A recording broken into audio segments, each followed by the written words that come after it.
Buenas tardes, 461. Buenas tardes, profesor. Buenas tardes, profe. Buenas tardes, profesor. Buenas tardes. Buenas tardes. Muy bien. Veo que sí vieron mi mensaje, que entraba un poco más tarde. Tuve que salir y hacer unos trámites personales y sabía que no me iba a alcanzar el tiempo. Llegué hace 5 minutos apenas, así que apenas llegué a tiempo para verlos a ustedes. Ahorita ya vi el video de la clase que tuvimos el martes.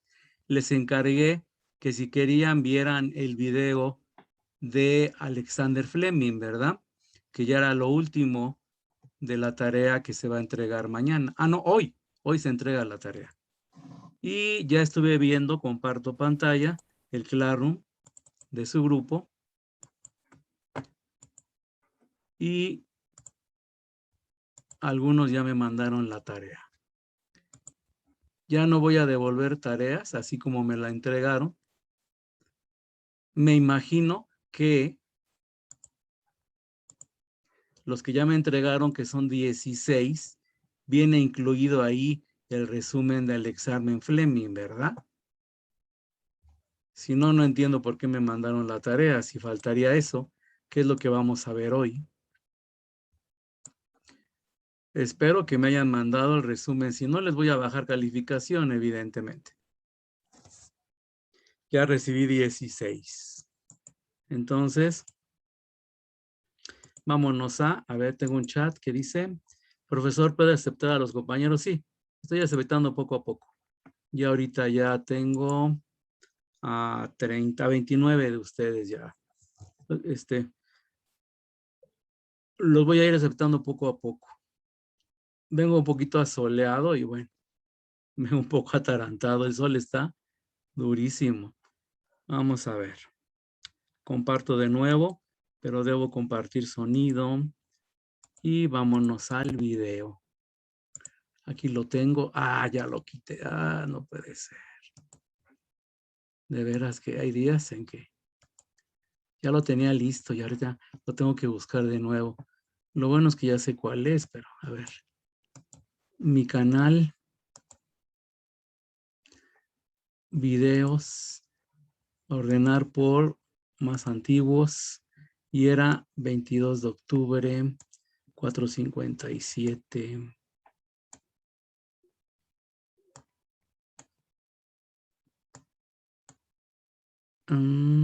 Aquí está.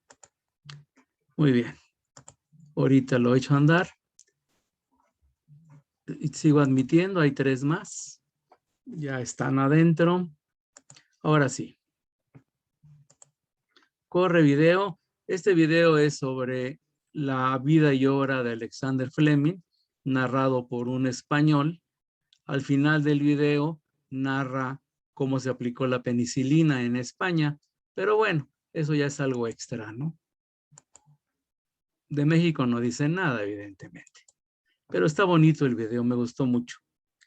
Ok, jovencitos, corre video. Vámonos a Classroom. Este es el 457, ¿verdad? Trabajo en clase. Tarea 2. Aquí en la tarea 2 está el video. Alexander Fleming, aquí está. Corre video, dura 25 minutos, a lo mejor lo corto antes, ¿no? Si el tiempo me gana, ya ven que Zoom me corta el tiempo.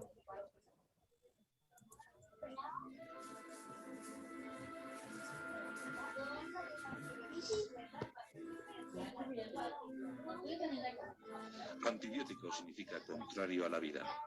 Pero entiéndase bien, contrario a la vida de la bacteria, contrario a la vida del microbio. Muchos fueron los investigadores que se afanaron en esa lucha, en esa guerra tremenda en el cuartel contra la infección. Pero el que resultó triunfante fue Alexander Fleming. Déjaselo en el piso, no se lo avientes. Y ya llegó el machado de Michi. Mónica Esperanza, apaga tu micrófono, por favor. Mónica Esperanza, apaga tu micrófono. A ver, voy a echarlo para atrás un poquito.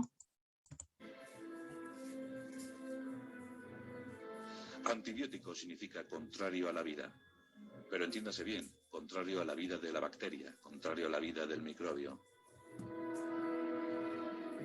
Muchos fueron los investigadores que se afanaron en esa lucha, en esa guerra tremenda, sin cuartel, contra la infección. Pero el que resultó triunfante fue Alexander Fleming, auténtico descubridor de la penicilina. Y todo gracias a esa mancha grisácea procurada por un hongo llamado el penicillium. El hongo penicillium, gracias a la casualidad, hasta entonces anidaba en el pan o en el queso, era muy parecido, eran de la familia los que anidaban en el pan y en el queso, pero gracias a la casualidad, unas esporas del hongo penicillium fueron a depositarse en una placa de Petri. Y justo esa placa de Petri estaba siendo investigada y explorada por Alexander Fleming. Eso ocurría en septiembre de 1928. Pero antes ocurrieron otras cosas que conviene comentar.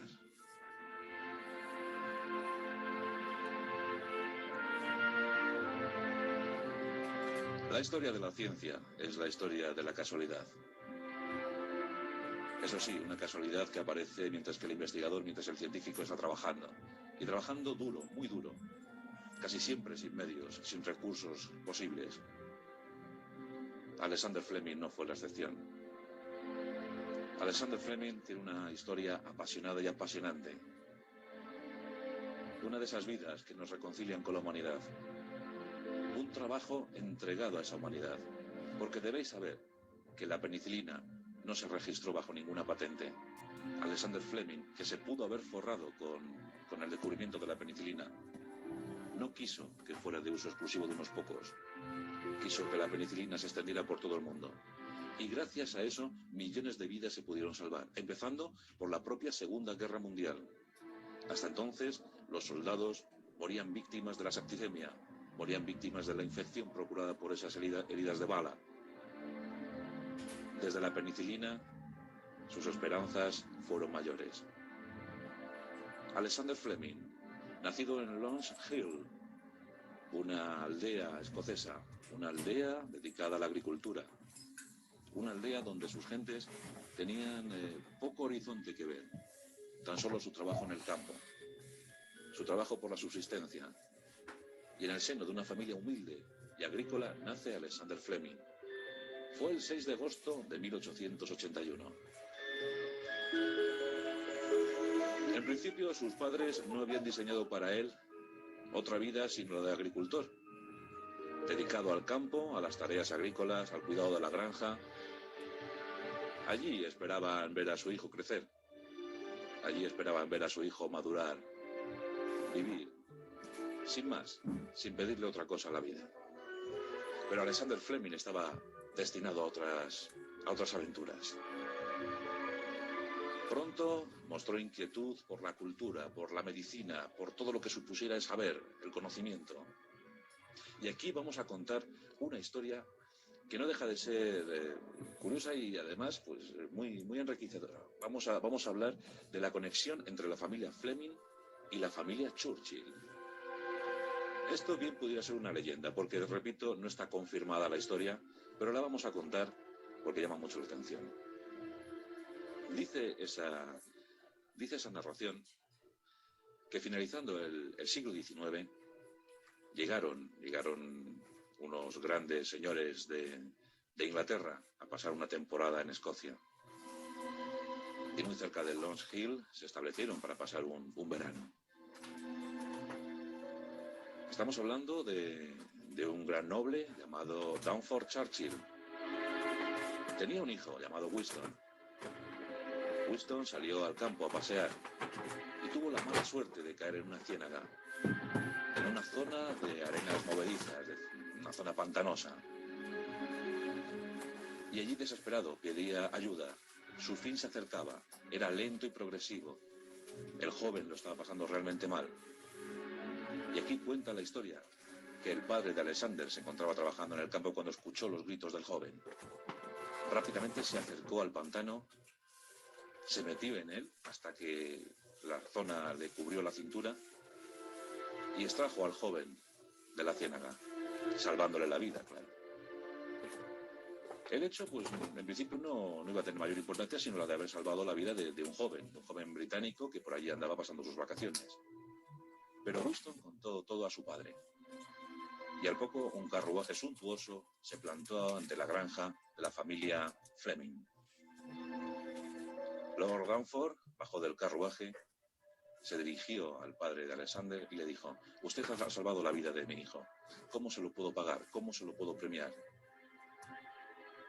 En ese momento el señor Fleming dijo: usted no me tiene que pagar nada. Fue mi deber. Lo hice con mucho gusto. No tiene que darme nada a cambio. Lord Runford, agradecido ante todo, dijo: quiero que ese niño que estoy viendo en el umbral de la puerta tenga la misma educación, reciba la misma instrucción que mi pequeño Winston. El señor Fleming en ese momento pues no dio mayor importancia y lo dejó estar. Pero al cabo de los años, la familia Fleming recibió una dote económica. Y esa dote económica permitió que Alexander pudiera ir a la universidad a estudiar medicina, que era su deseo. Qué curioso, pero años más tarde, Winston Churchill, ya como primer ministro del Reino Unido, contrajo una neumonía. Y en ese momento dicen que la penicilina, descubierta por Alexander Fleming, salvó de nuevo la vida de Winston Churchill. Por tanto, el padre salvó a Winston cuando era joven y el hijo lo volvió a salvar años más tarde. Dicen que el que siembra recoge. Es una historia no confirmada, pero que circuló con mucha intensidad por el Reino Unido.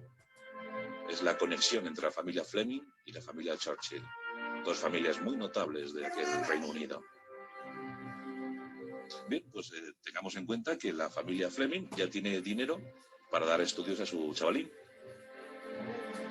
Hasta que llegó ese dinero, Alexander había trabajado en el campo y también había trabajado como oficinista, había trabajado en una oficina. Pero con ese dinero, con ese recurso económico, que bien pudiera ser de Lord Runford Churchill o de una herencia recibida de algún familiar, Alexander marcha a la universidad y se va a Londres. Y allí, en el año 1906, cuando tenía 25 años, se doctora. Ya es doctor en medicina y se especializa en bacteriología. Su gran pasión, su gran amor fue la docencia, enseñar todo lo que se sabía sobre bacteriología, que no era mucho, por cierto. Hasta mediados del siglo XIX no se hablaba de infección, no se sabía muy bien qué era la infección, cómo combatir la infección. Fijaos que la palabra malaria viene de mal aire, pensando que la malaria era provocada por el aire pútrido de los pantanos. También se decía que cuando alguien tenía una infección era seguramente por algún mal de ojo, por alguna hechicería, alguna brujería. No se sabía muy bien cómo contrarrestar. Había algunos remedios naturales, pero eran insuficientes, claramente insuficientes. En la Edad Media sí que los médicos, los doctores, de entonces habían detectado que poner una mascarilla para los tratamientos de la peste era útil. También recomendaban quemar los cuerpos de los dañados por ese mal.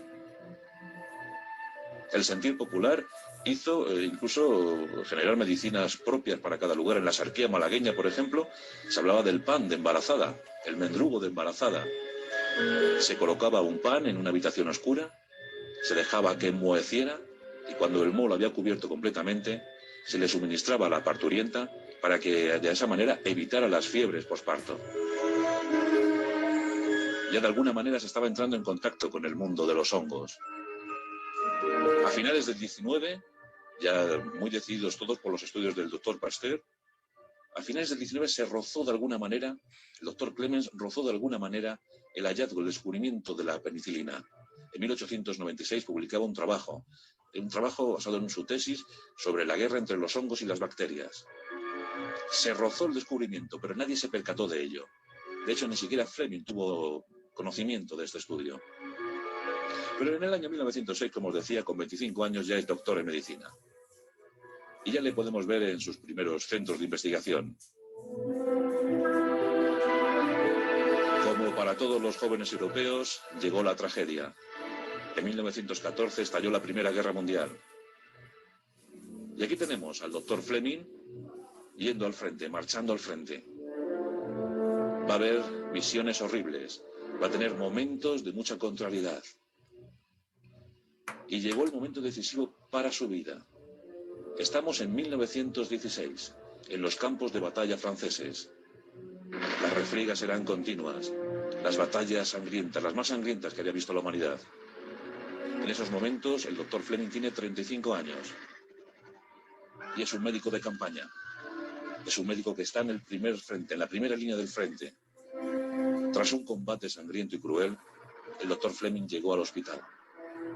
En ese hospital de campaña se encontraban hacinados los enfermos, los heridos de guerra, los heridos de combate. Centenares de soldados británicos se estremecían por el dolor. Muchos de ellos habían contraído la infección. Se sabía que casi todos no superarían la primera noche. La septicemia era el gran mal de la guerra. Muchos morían, sí, por las balas o las bombas, pero casi todos caían por la septicemia. Tras una visión dantesca, cuando la sala estaba cubierta por la sangre y por los cadáveres, el doctor Fleming se hizo un juramento a sí mismo. Dedicaré mi vida a luchar contra la infección. A partir de ahora no habrá otra meta para mí, sino la de luchar contra las bacterias. Comenzaba la gran historia del doctor Alexander Fleming. Tenía 35 años y ya había decidido cuál iba a ser su futuro.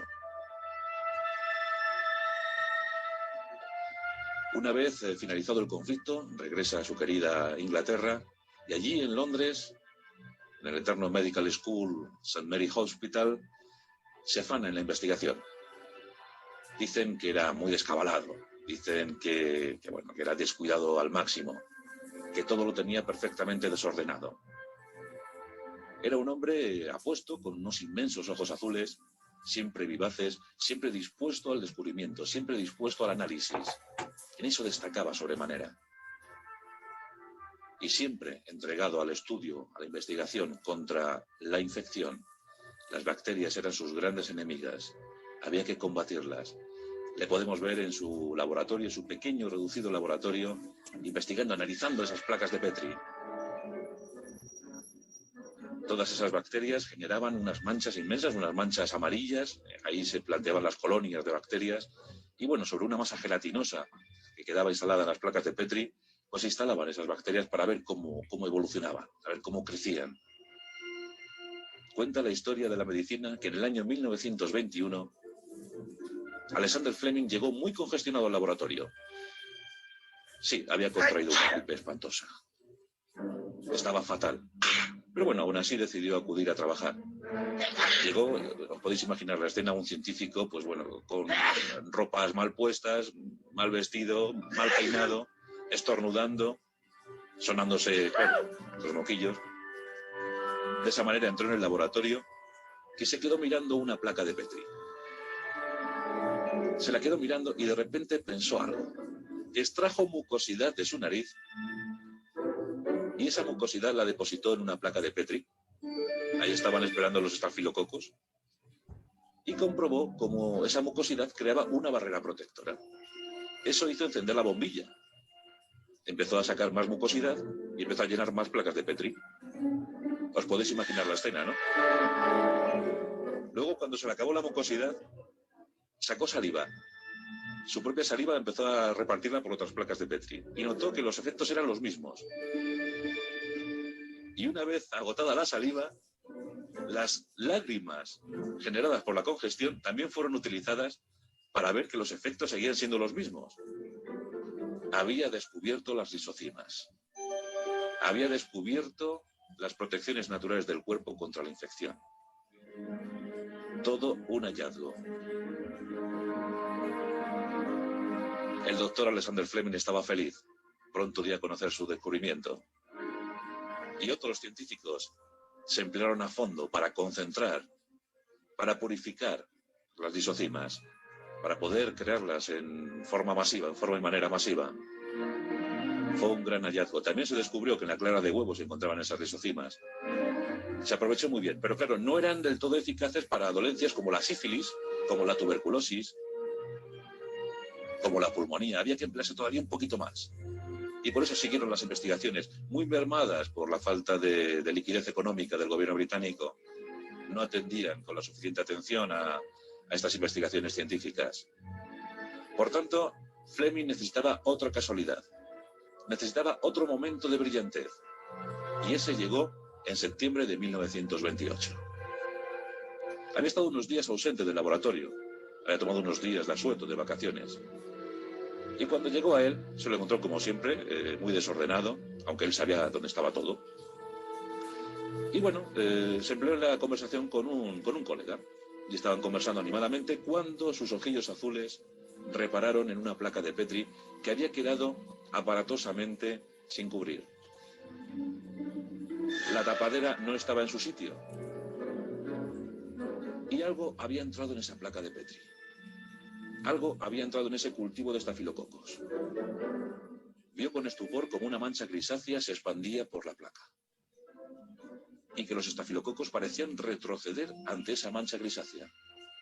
Que allá donde llegaba la mancha grisácea no había estafilococo que aguantara.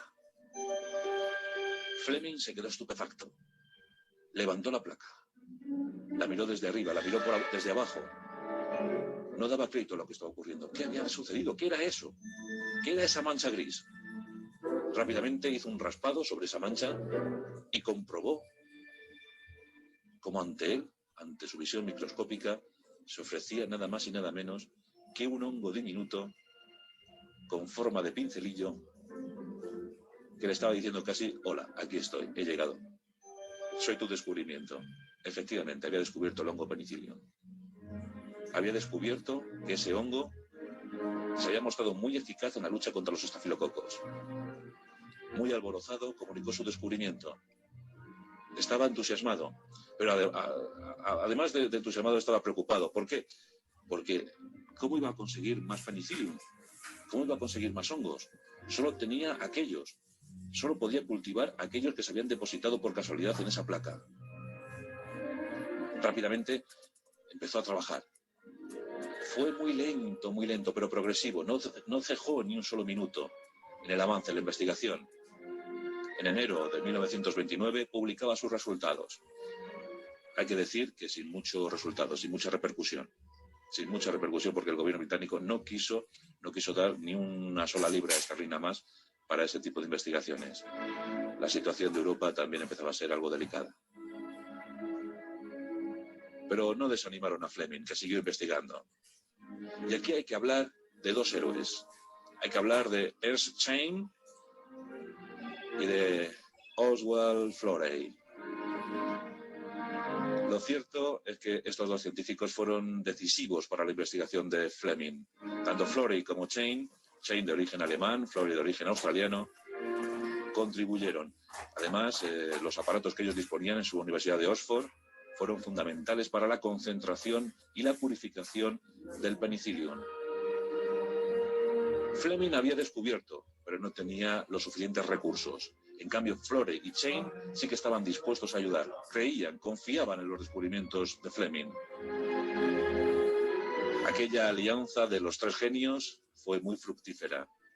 Pero algo terrible había ocurrido. La Guerra Mundial. Habían pasado ya 11 años desde el descubrimiento de la penicilina. La Guerra Mundial estalló con toda virulencia en los territorios europeos. Los científicos británicos miraban temerosos cómo el poder alemán avanzaba inexorablemente. La penicilina estaba a punto de aparecer, la experimentación estaba a punto de realizarse, pero en 1940 Inglaterra estaba más sola que nunca. Por tanto, muchos científicos de la comunidad intentaron emigrar hacia los Estados Unidos, donde, bajo su abrigo, intentarían resolver esos problemas que tanto les acuciaban. Aquí tenemos otra de las historias hermosas en la vida de Alexander Fleming. Antes de partir, antes de tomar el barco que le condujera a Estados Unidos, solo tenía esas muestras de penicillium, las originales. Había trabajado con las originales desde el año 1928. Solo tenía esos cultivos. Claro, arriesgarse a un viaje tan largo hacia los Estados Unidos podría ser el fin para el penicillium. ¿Y cómo conseguir nuevas muestras? Bueno, pues aquí tenemos al arriesgado Fleming cogiendo sus muestras de hongo penicillium, sus muestras de penicilina, e impregnando todo su equipaje, todo su vestuario de esos hongos. Y con eso se lanzó a la aventura. Imaginad la situación, toda la ropa, la maleta, los trajes, todo impregnado de penicillium. Y así hizo el viaje a los Estados Unidos. Comprobó con alegría cuando llegó a los Estados Unidos que los penicillium seguían más vivos que nunca. Estaban en perfecto estado y la investigación pudo seguir. En 1941, Chain, Florey y Fleming ya tenían todo a punto. Comenzaron la experimentación con los animales. Ahí entró la penicilina con resultados asombrosos. A finales de año, ya en seres humanos, con idénticos resultados. Y en poco tiempo, la penicilina se utilizó de forma masiva en todos los frentes de combate, en todas las partes del mundo. Fue un hecho prodigioso. La infección comenzó a retroceder. Millones de vidas se pudieron salvar. En 1944, Alexander Fleming era nombrado Sir del Reino Unido. En 1945, los tres investigadores, porque los tres lo merecían a partes iguales, Florey, Chain y Fleming, recibían el Premio Nobel de Fisiología y Medicina. Todo un orgullo para la humanidad. Os preguntaréis que cómo fue la utilización de la penicilina en España. Pues también muy curiosa. La primera vez que se utilizó penicilina en España fue en el año 1944, el 10 de marzo. El 10 de marzo de ese año se utilizó una dosis de penicilina con un ingeniero de minas que sufría una infección fortísima. Se le aplicó una dosis de penicilina cuando tenía 39 grados de temperatura. Al día siguiente ya solo tenía 37, se le aplicó la segunda y mejoró notablemente. También se utilizó en una niña. Fue en Madrid y en La Coruña donde se utilizó por primera vez la penicilina en nuestro país. Ocurre que los primeros años de la penicilina pues fueron unos años costosísimos para su reparto, para su distribución. Y en España la penicilina no llegaba. Los extraperlistas se pusieron las botas vendiendo penicilina. En los años 40, una dosis de penicilina llegó a alcanzar las 30 pesetas. Y eso era una fortuna para los años 40, 30 pesetas. La gente tenía que hipotecar casi su vida para conseguir dosis de penicilina, vender propiedades. Corre una leyenda, dice que en un famoso bar de cócteles en Madrid, el Bar Chicote, se podía conseguir penicilina de extraperlo de contrabando y que eran muchos pilotos de aviación los que traían esa penicilina. Fue tremendo en la década de los 40 conseguir penicilina en nuestro país. Ya por fin, en el año 52, se pudo producir penicilina en nuestro país. Ya bajó el dinero, bajó el precio de la dosis. De 30 pesetas bajó a 18, es curioso. Y 2 años más tarde ya costaba 13 pesetas. La penicilina trajo un gran avance para la humanidad. El siglo XX, el siglo de las vacunas, el siglo de los analgésicos, el siglo de la quimioterapia, el siglo de la penicilina. Desde el año 45 se dedicó a la docencia. Fue rector en la Universidad de Edimburgo. Fue doctor honoris causa en muchísimas universidades. Roma, Princeton, Harvard, Lieja, París. Por supuesto en Madrid también. Madrid fue nombrado doctor honoris causa. Fue inscrito como miembro de la Academia de Medicina de Barcelona. Viajó a España. Le podemos ver en una foto donde aparece con su cabello desmelenado, descuidado, sus vestidos no precisamente a la moda, y sus inmensos ojos azules. El doctor Alexander Fleming. Y además un héroe, porque no consintió en patentar su descubrimiento. Lo donó a la humanidad. ¿Os acordáis de Patarroyo, verdad? Con su descubrimiento sobre la vacuna de la malaria. Es que de vez en cuando la historia nos cede a uno de estos héroes. Hace que nos sintamos bien cuando descubrimos que han dedicado su vida por entero a los demás. Desgraciadamente, cuando tenía 73 años, a punto de cumplir 74, el 10 de marzo de 1955, fallecía Alexander Fleming. Todo un símbolo para la investigación científica. Todo un héroe de nuestro tiempo. Hoy nuestros pasajes de la historia, dedicados a él y a esa penicilina asombrosa. Los toreros, hasta los toreros españoles le quisieron rendir homenaje, levantando un monumento frente a la puerta principal de la Plaza de Toros de las Ventas. Aquellas cornadas dejaban muchas infecciones y la penicilina las palió de alguna manera.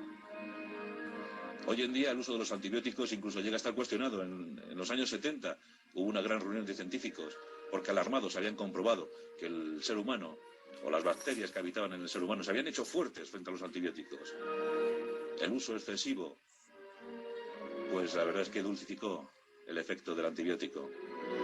Pero gracias a esa penicilina inicial, luego llegaron nuevas series, incluso llegó la penicilina sintética, la artificial, más efectiva. se ha podido combatir enfermedades como la tuberculosis, como la sífilis, como la pulmonía. En fin, que hay que estar muy agradecidos a estos hombres que dieron su vida por entero para que nosotros pudiéramos estar algo mejor, para que nuestra calidad de vida fuera algo mejor. Desde aquí nos... Muy bien.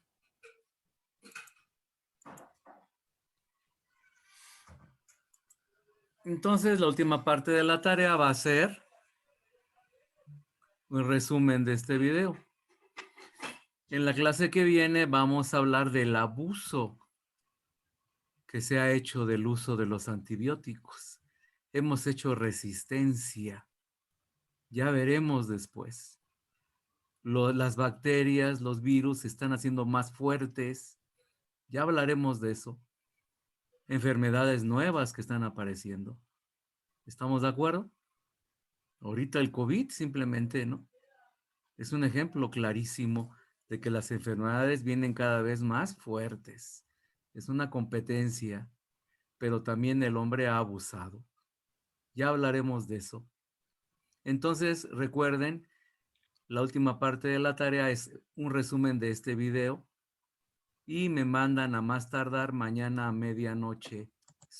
Bueno, es hoy a medianoche, jóvenes. Dejo de compartir. Muy bien. Entonces, 461, recuerden que la semana entrante solamente vamos a tener las 2 sesiones del martes. La del viernes no, porque como no hay clases miércoles y jueves, muchos grupos van a tener nada más 1 o 2 sesiones y no quiero que se me desfasen. La otra vez ya les comenté eso. A ver, Gabo Márquez, dime, ¿qué me quieres preguntar? Sí, profe, el video de Galileo Galilei que también nos había dicho que viéramos, ¿también se le hace resumen o ese solo verá nuestro criterio? Son resúmenes pequeños, sí quiero un resumen, pero son 5 o 6 líneas con alguna ilustración. O sea, nada así muy elaborado, por favor. ¿Y no también se lo exageren. mandamos? Sí, me lo mandan también. También me lo mandan. ¿Quién más me quiere preguntar? Por ahí vi otra manita levantada. Gabo, ya bájame la manita, por favor. ¿Nadie más? Ok, jóvenes. Entonces, hoy a medianoche, me imagino que ya está hecha la tarea. Es cosa nada más de hacer el resumen si no lo han hecho de Fleming y ya mandármelo. Y hoy en la noche empiezo a calificar. Hoy creo que como a las 10, 11 me voy a poner a calificar porque tengo unos pendientes todavía aquí en la casa, pero entre hoy, mañana y el domingo termino de calificar todas las tareas. Bueno, jóvenes, si ya no hay más preguntas, nos vemos el próximo martes a las 2:30, ¿no? A ver, déjenme checar bien mi horario. Martes a las 2:30, efectivamente. Bueno, jovencitos, hasta el martes. Hasta luego, profesor. Gracias, profe. Hasta luego. Luego. Hasta luego. No. Gracias, Hasta profe. luego.